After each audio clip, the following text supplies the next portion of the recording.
الصلاة والسلام عليك يا رسول الله.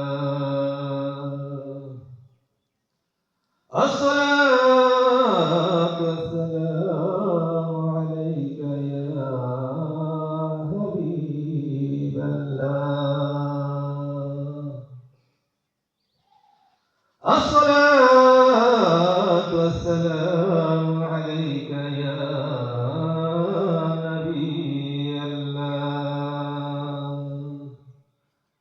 الصلاة والسلام عليك يا شافي المذنبين.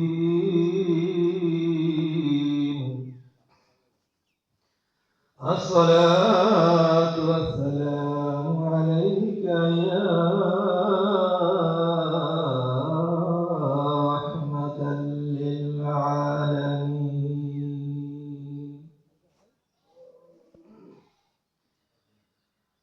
الحمد لله نحمده ونستعينه ونستغفره ونعوذ بالله من شرور أنفسنا.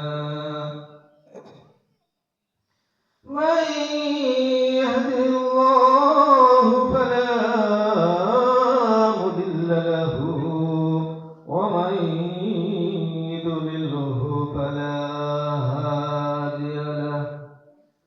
ونشهد أن لا إله إلا الله وحده لا شريك له. ونشهد أن محمدا عبده ورسوله أرسله بالحق بشيرا ونذيرا وداعيا إلى الله بإذنه وسراجا منيرا. فقد قال الله تعالى في كلامه المجيد والفرقان الحميد: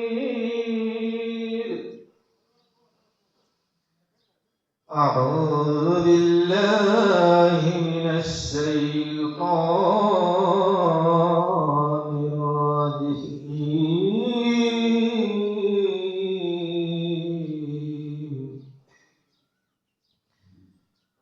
إن الله وملائكته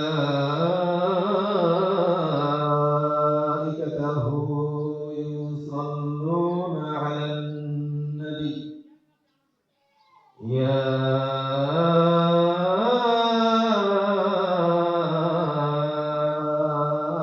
أيها الذين آمنوا صلوا عليه وسلموا تسليما.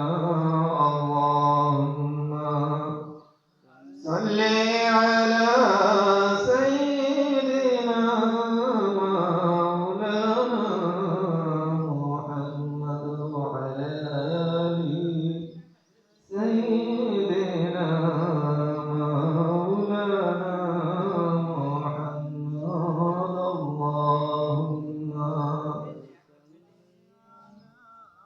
سيدنا مولانا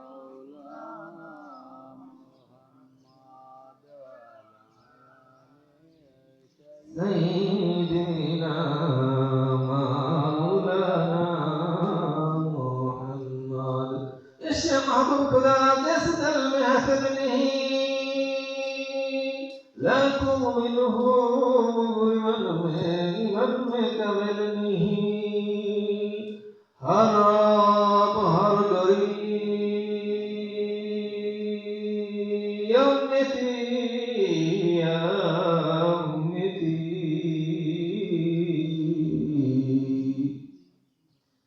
पैदा हये कंचन नबीजी उम्मती उम्मती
দিদারে পাগল আমি যাব সোনার মদিনা আল্লাহুম্মা সাল্লি আলা সাইয়্যিদিনা মাওলানা মুহাম্মদ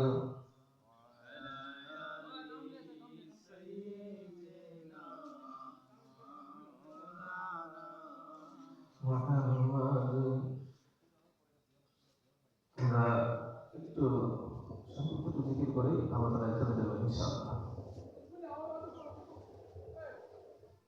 حسبي ربي جل الله ما في قلبي غير الله نور محمد صلى الله لا إله إلا الله لا إله إلا الله لا إله إلا الله لا إله إلا الله لا إله إلا الله لا إله إلا الله لا إله إلا الله لا إله إلا الله لا إله إلا الله لا إله إلا الله لا إله إلا الله لا إله إلا الله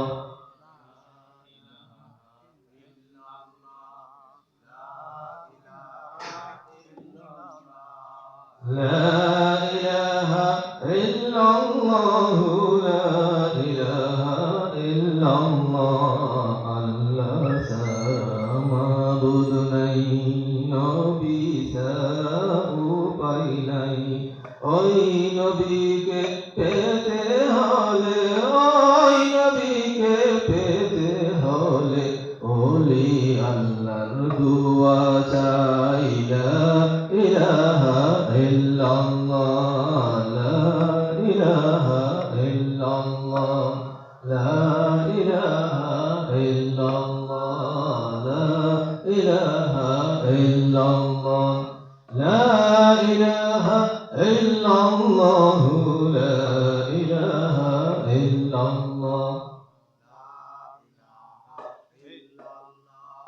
لا إله إلا الله لا إله إلا الله لا إله إلا الله لا إله إلا الله نامس روجا سيرونا ما بابتك مغ سيرونا দয়াল নবীকে সাইরোনা গো মায়ার নবীকে সাইরোনা লা ইলাহা ইল্লাল্লাহ লা ইলাহা ইল্লাল্লাহ লা ইলাহা ইল্লাল্লাহ লা ইলাহা ইল্লাল্লাহ লা ইলাহা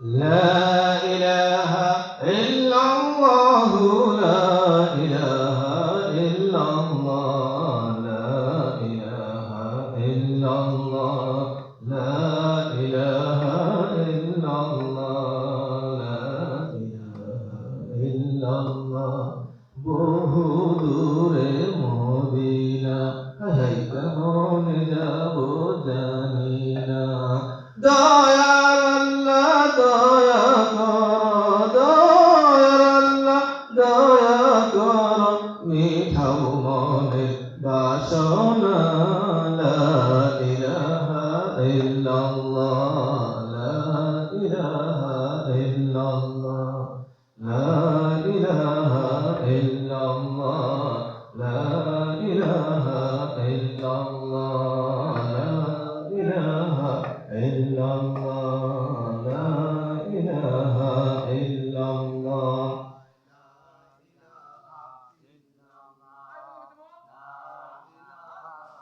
illallah la ilaha illallah la ilaha illallah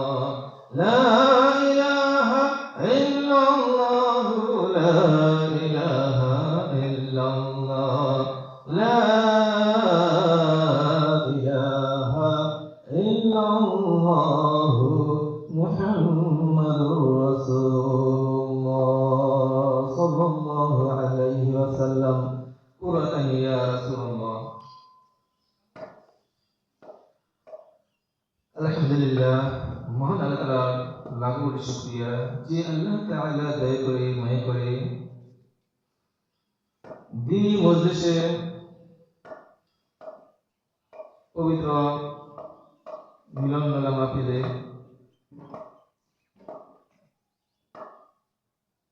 আমরা যে এশিয়া নিজেবেলা দরবার শরীফের 37তম বাৎসরিক মাহফিলে আসতে পারছি। প্রথমে আমি সেই মহান আল্লাহ তাআলার শুকরিয়া আদায় করি, যিনি ওয়াল হাইয়ুল কাইয়ুম, চিরস্থায়ী চিরদিন বিজয় দিনের মালিক। সকলেই বলি আলহামদুলিল্লাহ। যে ব্যক্তি আল্লাহ তাআলার নিয়ামত পায়, নিয়ামতের শুকরিয়া আদায় করে, আল্লাহ তাআলা তার নিয়ামত পাওয়া যায়। আর যে ব্যক্তি না শুকরিয়া আদায় করে, আল্লাহ তাআলা তার নিয়ামত ছিনিয়ে আনেন এবং কঠিন আযাবে গ্রেফতার করেন। আল্লাহ তাআলার শাস্তি অত্যন্ত কঠিন, অত্যন্ত ভয়ানক। আল্লাহ তাআলা পবিত্র কোরআনে বলেন, লা ইন শাকারতুম লাযীদান্নাকুম ওয়া লা ইন কাফারতুম ইন্না আযাবী লাশাদীদ। যে ব্যক্তি আমার নিয়ামত পায়, নিয়ামতের শুকরিয়া আদায় করে, আমি তার নিয়ামত বাড়ায় দেই। আর যে ব্যক্তি না শুকরিয়া আদায় করে, আমি তার নিয়ামত ছিনিয়ে আনি এবং কঠিন আযাবে গ্রেফতার করি। আল্লাহ তাআলার শাস্তি অত্যন্ত কঠিন, অত্যন্ত ভয়ানক। ইন্না আযাবী লাশাদীদ। এই দিনই মজলিস, এটি একটি বরকতময় মজলিস। এই মজলিস কি আল্লাহ পাওয়ার মাধ্যম, রাসূল পাওয়ার মাধ্যম, ওলি আল্লাহ পীর মাশায়েখ পাওয়ার মাধ্যম, আল্লাহর জান্নাত পাওয়ার মাধ্যম। এটি কি উসিলা? সেজন্য আল্লাহ তাআলা পবিত্র কোরআনে বলেন, অবতাগু ইলাইহি ওয়াসিলা। কিভাবে উসিলা, কিভাবে মাধ্যম, আমি বলে দিতেছি। কারণ আবার আল্লাহ তাআলা বলছেন, কুনু মা'আস সাদিকিন, তোমরা সলিহদের সঙ্গে হও, সত্যবাদীদের সঙ্গে হও। উসিলা বা মাধ্যম কিবা আমি বলে দেই। সহিহ মুসলিমে একটি হাদিস আছে, যে হাদিসে বলা হয়েছে, যারা পরিমাণ অহংকার থাকলে সে যাবে জাহান্নামে, নাউযুবিল্লাহ মিন যালিক। আর যারা পরিমাণ ঈমান থাকলে সে যাবে জান্নাতে। আমি আমার বক্তব্যের শেষ দিকটা এই হাদিসটা একাধিক রেফারেন্স সহকারে কোরআন হাদিসের আলোকে ব্যাখ্যা বিশ্লেষণ করব। কিন্তু এই মজলিসে যে বরকতময়, এই মজলিসে যে আল্লাহ রাসূল পাওয়ার মাধ্যম, ওলি আল্লাহ পীর মাশায়েখ পাওয়ার মাধ্যম, আল্লাহ তাআলা জান্নাত পাওয়ার মাধ্যম, এটি বলে দিয়েছি। কিভাবে দেখবেন, একটি ওয়াজ মাহফিল করলো, বড় বড় ফাসেক লোক যারা, তাদের নাম সবার উপরে অনেক বড় দেয়া, অনেক শান দেয়া দিয়েছে, কিন্তু তাকে শান পাওয়ার যোগ্য এখানে আল্লাহ তাআলা লানত করে, গজব করে। কি জন্য করছে? আর যারা করছে তাদের মধ্যে কি অহংকার, আমাদের হুজুরে অনেক উপর করছি, হ্যাঁ ওই হুজুরের ভক্ত, বলছে কি অহংকার। ওই যে যারা বড় অহংকার তাদের সে জাহান্নামে, আর তাদের হুজুর হেও বড় অহংকারী, সেও বড় অহংকারী। কারণ সেই হুজুর ওদের জাহান্নামে, সে কান্না কান্না করে দিতে সে আসতে লাগলো না। কত বড় জালেম হইলে সে এইরকম কাজ করতে পারে? সে কি হাদিস মানে, কোরআন মানে না? তাহলে অহংকারী হয়ে গেল, যার জন্য জাহান্নামে যাইবে। যে অহংকারের কারণে শয়তান তার শত শত বছর ইবাদত বিফলে গিয়ে সে তার নাম আছে আলাদা হয়ে গেল শয়তান। শয়তান কি অভিশপ্ত। আর সেই অহংকারে আমরা পয়দা করি এইসব মাহফিলে। কিন্তু এই মাহফিলটা কিরকম? বক্তার নাম অনেক বড় লেখা আছে নাই? কি জন্য নাই? এই মাহফিলটা হচ্ছে কি আল্লাহ পাওয়ার মাধ্যম। এখানে বসলেই দুনিয়া আখিরাতে কামিয়াবি হাসিল হবে। সব মাহফিলে, সব জায়গায় দুনিয়া আখিরাতে কামিয়াবি হাসিল হয় নাই। আমি বলছিলাম যে যারা বড় অহংকার থাকলে সে জাহান্নামে, যারা বড় ঈমান থাকলে সে জান্নাতে। এটা ব্যাখ্যা পরে করার জন্য প্রথমে এটা দিয়ে শুরু করে দিলাম। তবে এইরকম বরকতময় মাহফিল যারা করে, তারা কি আল্লাহ রাসূলের প্রেমিক থাকে? তারা দুনিয়ার যশ কীর্তি শান শৌকত চায় না, কিন্তু না চাইলেও আল্লাহ তাআলা তাদেরকে সবচেয়ে বেশি দুনিয়ার শান শৌকত দান করে। আর দান করার মালিক কি? আল্লাহ তাআলা। এই দেখেন, প্রথমে একটু দরুদ করছি, দরুদ কিন্তু আমি পড়তে চাই না। এই আপনাদের আমার সাউন্ডটা বাইরে 14 কোটি যাইতেছে। শ্রেষ্ঠ এই এলাকার খুব প্রভাবশালী মুফতি ইয়া রাসূলুল্লাহ সাল্লাল্লাহু আলাইহি ওয়াসাল্লাম বলা যাবে না, নাউজুবিল্লাহ মিন যালিক। আমি বলছি একবার না, 1000 বার বলা যাবে, এবং এটা কোরআন সুন্নাহর আলোকেই বলা যাবে। আমরা যে রাসূল সাল্লাল্লাহু আলাইহি ওয়াসাল্লামের অনেক দুরূদ আছে, দুরূদে তার, দুরূদে মাহি, দুরূদে তোমাদিনা, দুরূদে খার বরকত, দুরূদে শিফা, এরকম ভাবে দুরূদে ইব্রাহিম, এরকম দুরূদে আহলে বায়াত। মিশকাত শরীফে হাদিসে আসছে, একটি হাদিস আছে যে তোমরা আমার আহলে বায়াতের উপর দুরূদ শরীফ পাঠ করো। কিভাবে? এইভাবে, এরকম ভাবে অনেক দুরূদ আছে। এটা হাদিসের কথা, কোনো বানান্না দুরূদ নয়।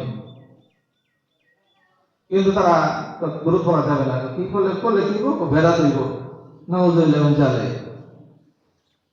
বেদাত আসলে যদি কোনো কাজ যদি আমরা বেদাত করি, তাহলে এটা কি শাস্তিটা অত্যন্ত ভয়ানক, এমন বড় শাস্তি। আলান নবী সাল্লাল্লাহু আলাইহি ওয়াসাল্লাম কুল্লু বিদআতিন দালালাহ ওয়া কুল্লু দালালাতিন ফিন্নার। রাসূলুল্লাহ সাল্লাল্লাহু আলাইহি ওয়াসাল্লাম ইরশাদ করেছেন, প্রত্যেক বিদআত গুমরাহি বা পথভ্রষ্টতা, আর প্রত্যেক ভ্রষ্টতা হচ্ছে জাহান্নাম। নাউজুবিল্লাহ মিন যালিক।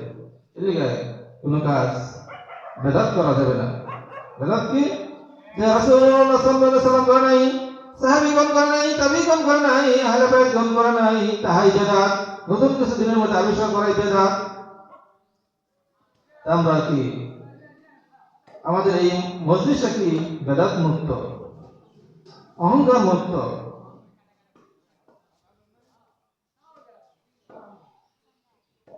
আল্লাহ তাআলার দেখানোর পথে রাসূল সাল্লাল্লাহু আলাইহি ওয়াসাল্লাম যেভাবে আমাদেরকে শিক্ষা দিয়েছেন, সাহাবীগণ যেভাবে শিক্ষা পেয়েছেন, আমরা সেই পথেই চলি এবং সেই পথেই অনুসরণ করি। এটা আমাদের দূর পড়তে হবে। দুরূদ শরীফ পাঠ করা জীবনে একবার পাঠ করা ফরজ। রাসূলুল্লাহ সাল্লাল্লাহু আলাইহি ওয়াসাল্লামের নাম শোনার পর দুরূদ শরীফ পাঠ করা উচিত। নামাজে পাঠ করি, সুন্নতে মুআক্কাদা এবং বারবার পাঠ করি, মুস্তাহাব হিসাবে আমরা কি পাঠ করে থাকি। রাসূলুল্লাহ সাল্লাল্লাহু আলাইহি ওয়াসাল্লামের হাদিস আছে, এক সাহাবী বলছেন যে আমি অর্ধেক সময় আপনার দুরূদ পড়তে চাই, তো ভালো, আরো পড়তে বেশি পড়তে পারলে আরো ভালো। সেটা আরো বাড়াইছে, এবার আইতে পারতে কি সারাক্ষণে তাহলে বলছে এটাই ভালো। দেখেন দুরূদের কত ফজিলত আছে, বরকত আছে। আমরা বোঝানোর জন্য আমি সংক্ষিপ্ত আকারে এই কথাটা বললাম। দুরূদ শরীফ আমাদের পড়তে হবে। এই যে রমজান মাস, এই রমজান মাসে এই দিন রাসূলুল্লাহ সাল্লাল্লাহু আলাইহি ওয়াসাল্লাম মিম্বরের প্রথম সিজদায় পা রাখলেন, বললেন আমিন। দ্বিতীয় সিজদায় পা রাখলেন, বললেন আমিন। তৃতীয় সিজদায় পা রাখলেন, বললেন আমিন। নামাজ শেষে সাহাবীগণ জিজ্ঞাসা করলেন, হে আল্লাহর রাসূল, আপনি তো এরকম ভাবে নামাজের আগে আমিন আমিন বলেন নাই, আজ কি জন্য আমিন আমিন বললেন? রাসূলুল্লাহ সাল্লাল্লাহু আলাইহি ওয়াসাল্লাম বললেন, খুতবা দেওয়ার যখন আমি আসলাম, তখন এই জিবরাইল আলাইহিস সালাম আমার কানে এসে বলল, যে ব্যক্তি রমজান মাস পাইল তার গুনাহ মাফ করতে পারলো না, গুনাহ মাফ করাইতে পারলো না, ওই ব্যক্তি ধ্বংস হোক। রাসূলুল্লাহ সাল্লাল্লাহু আলাইহি ওয়াসাল্লাম বললেন আমিন। আবার দ্বিতীয়বার যখন আমিন বললাম, তখন বলল, যে ব্যক্তি আপনার নাম শোনার পর আপনার উপর দরুদ শরীফ পাঠ করে নাই, ওই ব্যক্তি ধ্বংস হোক। রাসূলুল্লাহ সাল্লাল্লাহু আলাইহি ওয়াসাল্লাম বললেন আমিন। আর যে ব্যক্তি মাতা পিতা পাইলো বা মাতা পিতার একজনকে পাইলো, সে জান্নাত কামাই করতে পারলো না, ওই ব্যক্তি ধ্বংস হোক। আমি বললাম আমিন। মানে রাসূল সাল্লাল্লাহু আলাইহি ওয়াসাল্লাম এরকম বলে আমিন আমিন বলছেন। এখন না বুঝেন দরুদ শরীফ আমাদের পড়তে হবে, হবে কি হবে না? রাসূলুল্লাহ সাল্লাল্লাহু আলাইহি ওয়াসাল্লামের নাম শোনার সাথে সাথে আমাদের কি দরুদ শরীফ পাঠ করা ওয়াজিব হয়ে যায়। আমাদের একবার পাঠ করতেই হবে, যেটা আমরা একবার পাঠ করছি, আর যদি নাও করি আর গুনাহ হবে না। কিন্তু যতবারই পাঠ করাম ততবারই কি নেকি রয়ে আছে। দেখেন তারা তো দরুদ শরীফ পড়ে দিত না, তো দরুদ ইব্রাহিম পড়ে লাগলো। তো আমরা রাসূলের নাম শুনলে এখন দরুদ ইব্রাহিম পড়তাম। এরকম ফাহুদা কথা বললে কোনো লাভ নাই। দলিল ভিত্তিক কোরআন সুন্নাহর আলোকে কথাবার্তা বলতে হবে। সেজন্য রাসূলুল্লাহ সাল্লাল্লাহু আলাইহি ওয়াসাল্লাম বলছেন, আলান নবী সাল্লাল্লাহু আলাইহি ওয়াসাল্লাম তারাকতুম ফীকুম আমরাইন লান তাদিল্লু মা তামাসসাকতুম বিহিমা কিতাবাল্লাহি ওয়া সুন্নতি।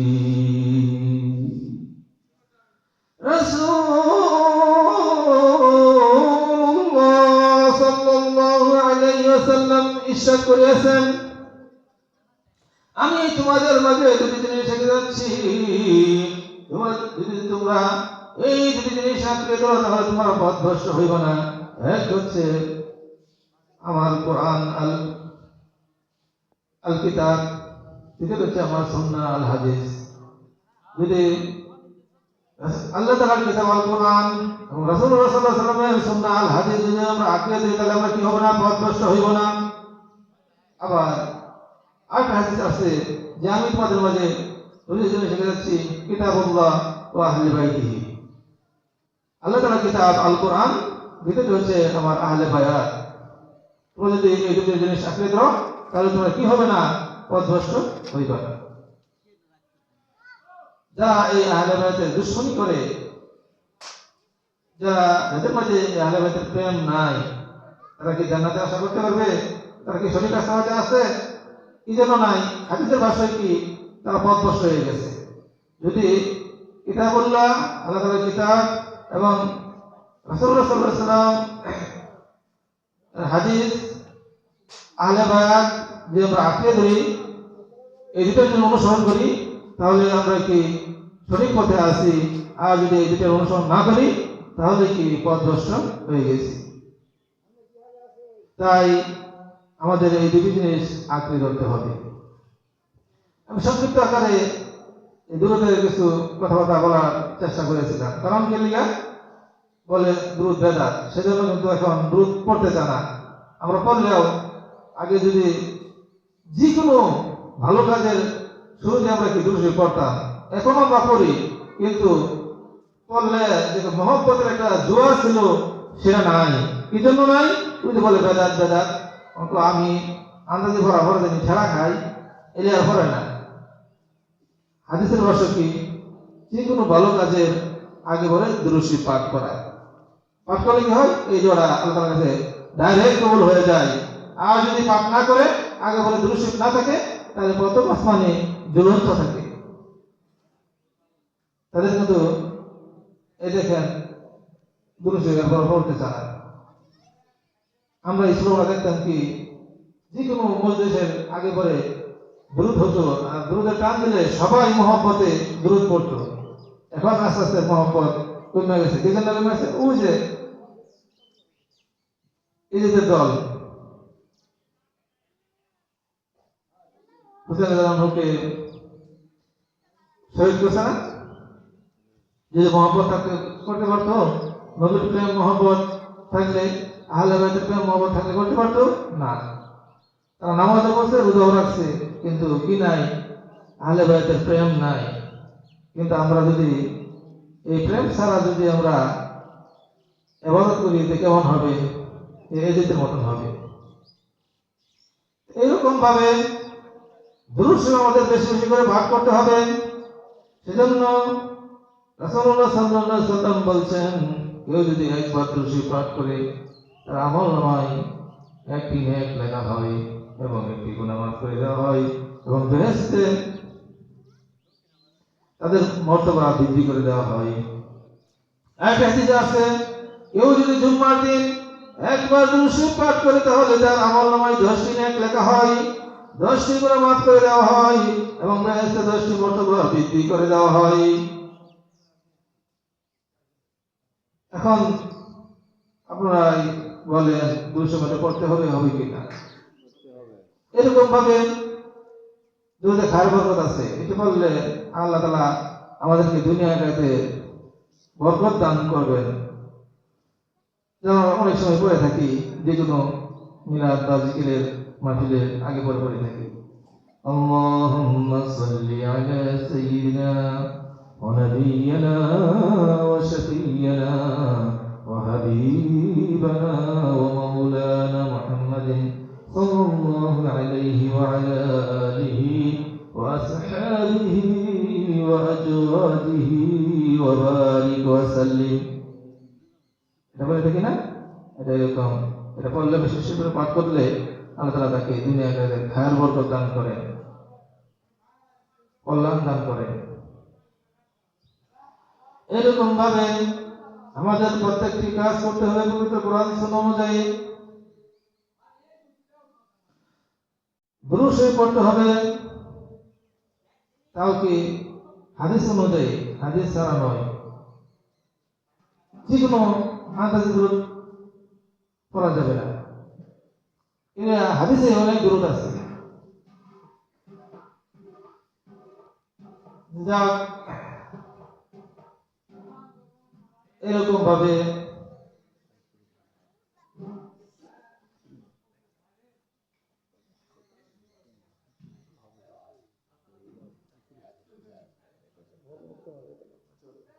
যাক, আমি সংক্ষিপ্ত আকারে শেষ করে দেবো ইনশাআল্লাহ।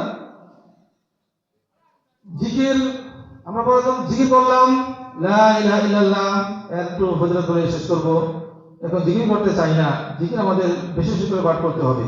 এই জিকির এমন একটি ক্ষমতাশীল জিকির, মুসা আলাইহিস সালাম বলছিল, আল্লাহ আমাকে একটি ইসম দেন যা অন্য কেউ জানে না।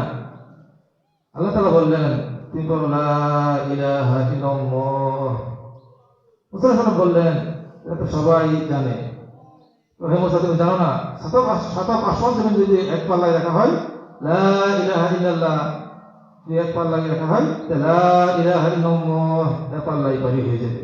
এখন আমরা জিকির করি না, লা ইলাহা ইল্লাল্লাহ জিকির করলাম। কেউ যদি সকালে এবং সন্ধ্যায় 100 বার লা ইলাহা ইল্লাল্লাহ পাঠ করে, তাহলে তাহার আমল নামায় হযরত ইসমাঈল আলাইহিস সালামের বংশধর থেকে 100 গোলাম আজাদ করার নেক আল্লাহ তাআলা দান করেন। এবং আরেকটি বর্ণনায় আসছেন, মান ক্বালা লা ইলাহা ইল্লাল্লাহ ফাদাখালাল জান্নাহ। রাসূলুল্লাহ সাল্লাল্লাহু আলাইহি সাল্লাম ইরশাদ করেছেন, যে ব্যক্তি লা ইলাহা ইল্লাল্লাহ পাঠ করলো সে জান্নাতে প্রবেশ করলো। এরকম ভাবে আমাদের জিকির করতে হবে, জেনাফার সাথে জিকির করতে হবে। এছাড়াও আমরা যদি কাজ কামের সময় জিকির করি, যেরকম কাজ করতেছি এখন আলাপ না করে জিকির করলাম, তাহলে কি হলো? তোমার কাজও হলো, তোমার জিকিরও হলো। আল্লাহ তাআলা আমাদেরকে বিশেষ করে জিকির করার তৌফিক দান করুন।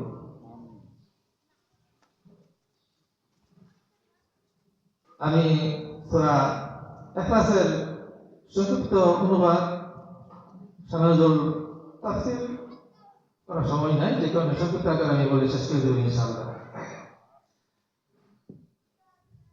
হযরত রাসূলুল্লাহ সাল্লাল্লাহু আলাইহি সাল্লামের কাছে ইহুদি খ্রিস্টান বিধর্মীরা এসে প্রশ্ন করলো, হে মুহাম্মদ, আপনার আল্লাহ কয়জন? এবং আপনার আল্লাহর আগে কি ছিল, পরে কে ছিল? আপনার আল্লাহ কার ছেলে?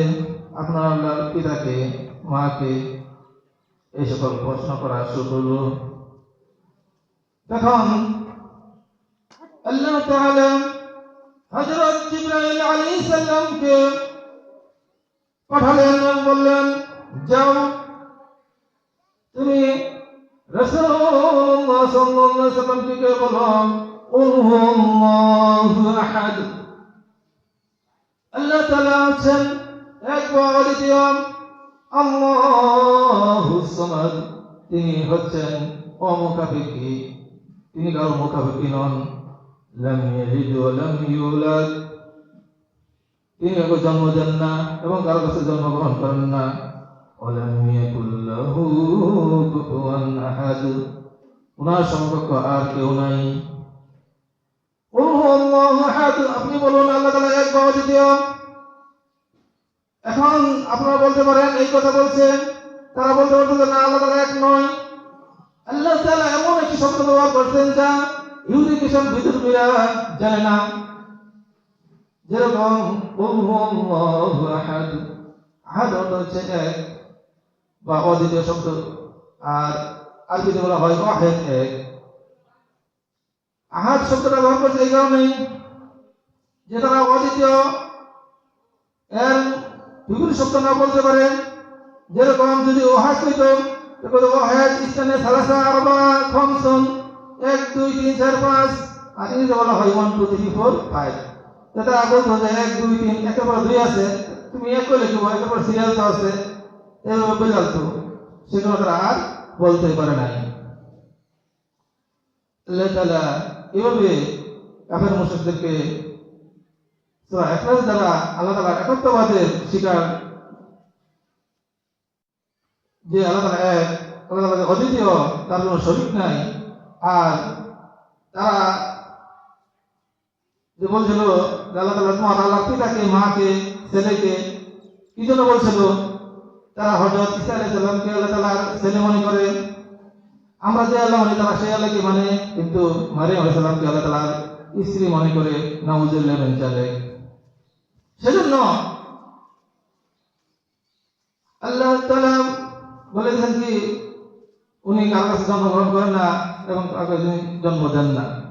যেরকম তারা বলে, খ্রিস্টানরা বলে কি গডটা ফাদার, পিতা আল্লাহ, গডটা মাদার, মা আল্লাহ, গডটা সন, মানে পুত্র আল্লাহ। তারা এরকম তিনজন মানে, যে কারণে তারা কি খ্রিস্টান হয়ে গেছে।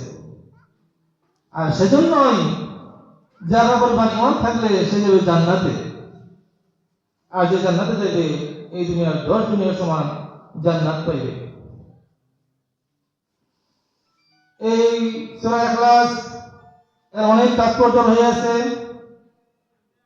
অনেক শান রয়েছে। তবে কেউ যদি সূরা ইখলাস, রাসূলুল্লাহ সাল্লাল্লাহু আলাইহি ওয়াসাল্লাম বলছেন সূরা ইখলাস পবিত্র কোরআনের 1/3 মর্তবা রাখে, যে 3 বার পাঠ করলে এই কোরআন খতমের মর্তবা আল্লাহ তাআলা দান করেন। এবং সূরা ইখলাস কেউ যদি 10 বার পাঠ করে হাদিসের ভাষা অনুযায়ী তার উপর জান্নাত ওয়াজিব হয়ে যায়। সুবহানাল্লাহ। সেজন্য এক সাহাবী নামাজে বেশি বেশি সূরা ইখলাস পাঠ করত, অন্য সূরার পরে দ্বিতীয় রাকাতে সূরা ইখলাস পাঠ করত। রাসূলুল্লাহ সাল্লাল্লাহু আলাইহি ওয়াসাল্লামের কাছে নালিশ দিল, আল্লাহ রাসূল বারবার এক সূরা কার কথা শুনবো? তখন ওই সাহাবী জিজ্ঞাসা করলো, তুমি কি জন্য এরকম করো? সাহাবী বলল, হে আল্লাহ রাসূল, সূরা ইখলাসে আল্লাহ তাআলার একত্ববাদের কথা বেশি বর্ণনা আছে, সেজন্য আমি এটা পাঠ করে থাকি। তখন আর তাকে নিষেধ করে নাই। কারণ সূরা ইখলাস এমন একটি সূরা যা তাওরাতে ছিল, জাবরে ছিল, ইনজিলে ছিল এবং পবিত্র কোরআনে আছে। আর আরেকটি সূরা আছে যা তাওরাত, জাবর, ইনজিল, কোরআন, ইনজিল দুটোতে ছিল না, শুধু কোরআনে আছে। এই সূরা হচ্ছে সূরা ফাতিহা। সূরা ফাতিহার মর্তবা অনেক বেশি। রাসূলুল্লাহ সাল্লাল্লাহু আলাইহি ওয়াসাল্লাম বলছেন, কেউ যদি সূরা ফাতিহা একবার পাঠ করে তাওরাত, ইনজিল, জাবর এবং পবিত্র কোরআন পাঠ করার নেক আল্লাহ তাআলা দান করেন। এই রমজান মাস আত্মশুদ্ধির মাস, এই মাসে একটা আত্মশুদ্ধির সবক দিয়ে থাকে। আত্মশুদ্ধির প্রথম মাধ্যমটা হচ্ছে সোম বা রোজা, আর দ্বিতীয় মাধ্যমটা হচ্ছে জিকির। আমরা জিকির করলাম না, পীর মাসে একটা সবক দিয়ে থাকে জিকির। কি? আত্মশুদ্ধি, আত্মাকে পবিত্র করার মাধ্যম হচ্ছে কি? জিকির। প্রথম মাধ্যম হচ্ছে সোম বা রোজা, দ্বিতীয় মাধ্যম হচ্ছে জিকির। এখন যদি আপনি বায়াত করলেন, আপনাকে বলে বিশেষ রোজা থাকো, আপনি দরবার আসতেনি না, জিকির করা বলে আসবে, তাহলে কষ্ট কম হবে, সকাল সন্ধ্যা জিকির করবে। এরকম ভাবে রাসূলুল্লাহ সাল্লাল্লাহু আলাইহি ওয়াসাল্লাম ইরশাদ করেছেন, রমজান মাসে তোমরা চারটা কাজ বেশি বেশি করে পাঠ করবা। এক, লা ইলাহা ইল্লাল্লাহ, এর জিকির বেশি বেশি করে পাঠ করবা, এবং আস্তাগফিরুল্লাহ, আস্তাগফিরুল্লাহ বেশি বেশি করে পাঠ করার কথা বলা হয়েছে। এবং জান্নাতের আশা করবা, জান্নাতের জন্য দোয়া করবা, এবং জাহান্নাম থেকে নাজাতের মুক্তি চাইবা। এই রমজান মাসে এই চারটি কাজ বেশি বেশি করার কথা বলা হয়েছে। রমজান মাস আত্মশুদ্ধির মাস, মাগফিরাতের মাস, নাজাতের মাস, জাহান্নামের আগুন থেকে মুক্তির মাস, পবিত্র কোরআন নাজিলের মাস। এই মাসটি এমন একটি রাত্র আছে যা হাজার মাসে চাইতেও শ্রেষ্ঠ রাত্রি, যা লাইলাতুল কদর। আত্মশুদ্ধির এই সোম রোজা, রোজা আমরা সকাল থেকে সন্ধ্যা না খেয়ে এলাম আমি সোম বা রোজা নয়। আমার চোখের রোজা, মুখের রোজা, কানের রোজা, ব্রেনের রোজা, গুপ্তাঙ্গের রোজা, মনের রোজা, হাত পায়ের রোজা। আমার রোজা যদি এরকম সম্পূর্ণ স্বয়ং সম্পূর্ণ হয় তাহলে পরিপূর্ণ রোজা হলো। আর যদি আমার হাত দ্বারা গুনাহ করলাম, চোখ দ্বারা জেনা করলাম, মুখ দ্বারা খারাপ কথা বললাম, বিপদ করলাম, তাহলে কি স্বয়ং সম্পূর্ণ পরিপূর্ণ রোজা হইল না। সেজন্য সহিহ বুখারীতে আছে, কেউ যদি কোনো আল্লাহর ওলির সাথে দুশমনি করে, তাহলে আল্লাহ তাআলা ওই ব্যক্তির বিরুদ্ধে কি যুদ্ধ ঘোষণা করেন। সে কি সেজন্য ইলিয়া কি করে দিত না, কোন আল্লাহর ওলির সাথে দুশমনি করা যাবে না। এটা সহিহ বুখারী হাদিস। যদি দুশমনি করে, আল্লাহ তাআলা তার বিরুদ্ধে যুদ্ধ ঘোষণা করবে। যা পবিত্র কোরআন সুন্নাহ অনুযায়ী আমাদের চলতে হবে। কোরআন সুন্নাহর বাইরে চলার কোনো অবকাশ নাই। জিকির বেশি বেশি করে পাঠ করতে হবে, এবং ওলি আল্লাহদের সান্নিধ্যে আসতে হবে। যারা ওলি আল্লাহ দুশমনি করে, তাদের দুশমনি আমাদের করতে হবে না। তাদের দুশমনি তাদের বিরুদ্ধে যুদ্ধ খেলা করবে আল্লাহ তাআলা। আমরা কি করবো? ইন্নাল্লাহা মা'আস সাবিরিন,